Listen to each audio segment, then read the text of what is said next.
after Mom was gone, I was lost. I tried a few different jobs, bartender, secretary, telemarketer, but nothing felt right, and I didn't last long at any of them. By my 24th birthday, I was smoking 3 packs a day and drinking. I was drinking a lot. Too much, really. And here at home, Aunt Clara was driving me nuts.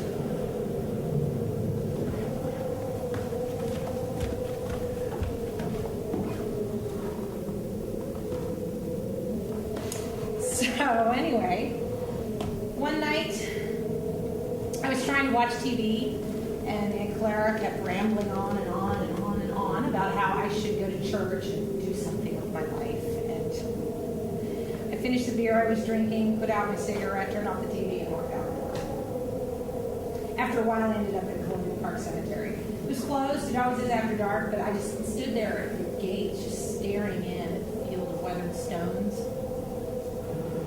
After a while, one of those ghost tour buses came by, and the windows were open, and I could hear what the guide was saying, and he started telling the story of grave bells.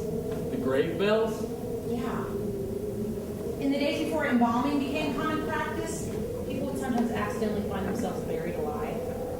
Medicine wasn't very advanced in those days, and so sometimes people who were in deep comas would be mistaken for pronounced dead, especially in times of epidemics.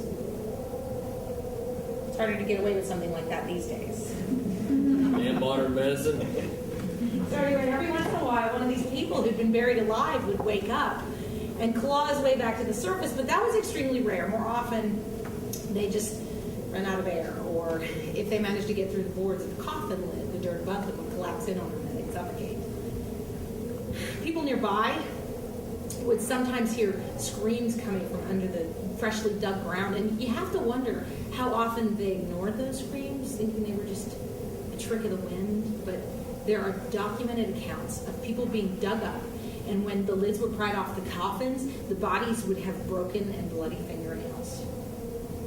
So, at some point, someone came up with a fairly simple solution to the problem. Before they sealed the coffin, they would take one end of a long string and they would tie it around the hand of the body, and then they would run that string up through a tiny hole in the lid. And then up on the surface, they'd attach the other end to a bell.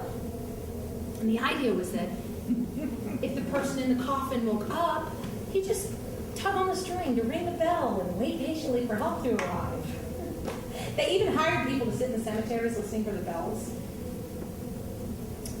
It was a good idea, probably saved a few lives, but on windy nights, every bell in the place.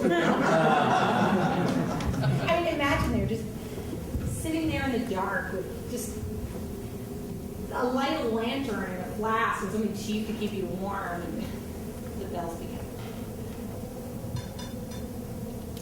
First one, then two, and then all of them together. It's just the wind, right? But what if it's not? What if one of those bells is actually being rung by someone who's alive down there?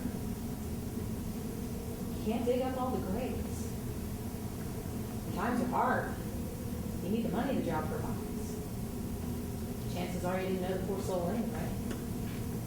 So you sit and you wait for the sun to come up. And you hope that if you're ever buried alive, it's not during kite season.